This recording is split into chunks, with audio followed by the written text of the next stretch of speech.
Hello guys, pag-usapan lang natin sina Catherine Bernardo at Alden Richard. Grabe guys, no? Dahil sa na-interview sila noon sa Calgary, Alberta, Canada ni Mr. Felipe. Grabe nga naman kasi guys yung nalaman ni Mr. Felipe sa ginawa ni Alden Richard noong palang birthday ni Catherine Bernardo guys. Special daw ng sinakyan niyang airplane. Parang private daw. Dahil naririnig niya daw yan. Diba? Grabe. At ang tanong guys, hindi daw ginagawa na mag-best friend yan. Diba? Kita niyo naman guys ha. Special airplane pa daw. Yun kasi guys, ang naririnig umano ni Mr. Felipe base sa inulat sa kanya. Siyempre guys, alam naman natin mga artista yan, di ba? Marunong magtago at maglihim, di ba? Kita nyo naman guys, lumalim ang komunikasyon ni na Alden Richard at Catherine Bernardo kesa sa dati, di ba? Kasi dati, alam naman natin, hindi ganon kalawak ang pag-uunawaan nila. Siyempre guys sa ginawa yon ni Alden Richard, napakaalaga yon guys para kay Catherine Bernardo na pumunta si Alden Richard dahil wala daw siyang schedule para sa kanyang mga project.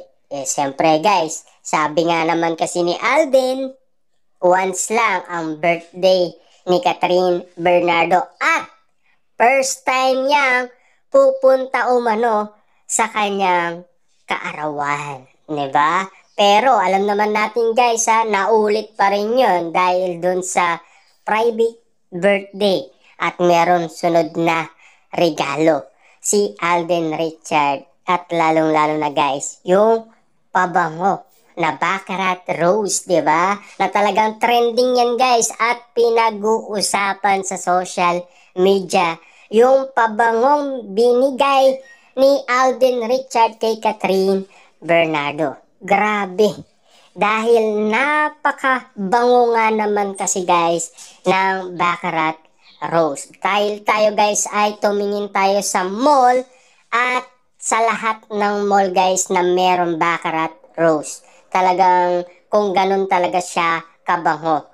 Napakabango guys at matagal nga naman siya kahit pagpawisan ka na, amoy Baccarat Rose ka pa rin. Hindi yung amoy asim ka.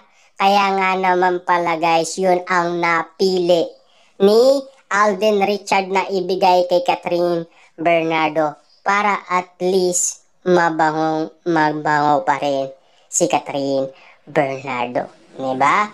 At siyempre guys, kagulat-gulat nga naman kasi ang mga naririnig natin base sa nalaman natin na hindi pa natin nalalaman yan. Kasi kung hindi pa natin nalalaman yan, mas nalalaman na natin ngayon dahil sa iniayag ni Mr. Felipe at binuksan niya para ma-interview sina Alden Richard at Catherine Bernardo kung may katotohanan ba? Diba? Siyempre, nalimutan na daw ni Alden Richard ang sinakyan niyang airplane kung anong lugar at kung saan. Diba? Siyempre, sa tagal-tagal nga naman na nangyari. Diba? Siyempre guys, alam naman natin, excited lang naman si Alden Richard.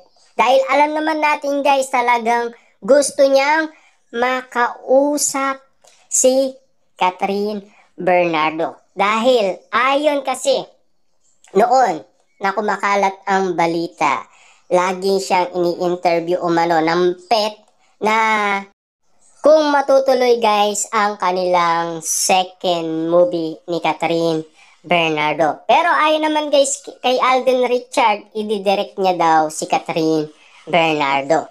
Pero ayon kasi guys kay Catherine Bernardo ay wala sa listaan niya si Alden Richard.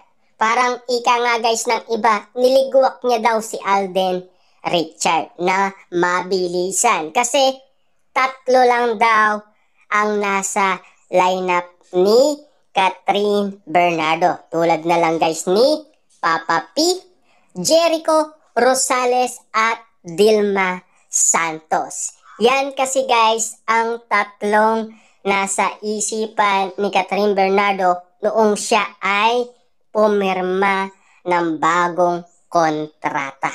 Diba? Sa ABS-CBN. At marami tayong nalaman nun guys dahil sa pagpirma niya lang ng kontrata ay napakalaki daw ng kanyang talent fee. Ayon yan guys sa mga legit na marites, diba? Kitang-kita naman kasi guys ang mga bawat eksena na pilit natin binubuksan at binubusisi para lang malaman natin ang katotohanan sa likod ng mga pangyayaring naganap na pwede pa nating malaman at hindi pa natin nalalaman.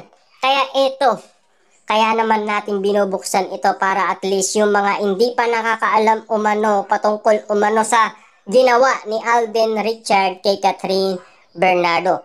Napaka-special nga naman kasi guys. Kaya nga naman marami ang kinilig umano. At lalo-lalo na guys, inanap pa ito ng mga Catden fans para lang ipakita sa buong Pilipinas kung ano talaga ang meron sila. 'Di ba? Kung bakit nga naman kinikilig ang karamihan at kung bakit pinag-uusapan sila sa social media. 'Di ba? Kitang-kita naman kasi guys kung sila na ba, 'di ba? Kung gaano na ba sila ka-close sa isa't isa, 'di ba? Kitang-kita naman natin kasi guys na mahal nila ang isa't isa. Kitang-kita naman guys ang mga proof na ibinibigay ngayon sa atin guys, 'di ba? Na walang halong promotion daw at wala nang halong peke.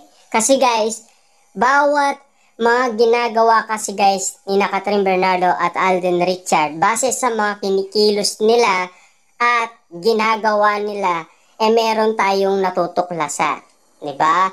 Mga ayuda umano na parang talagang iba na ang kanilang titigan at lalong-lalo na iba na ang kanilang pagkakaunawaan. Napakalalim na guys, 'di ba?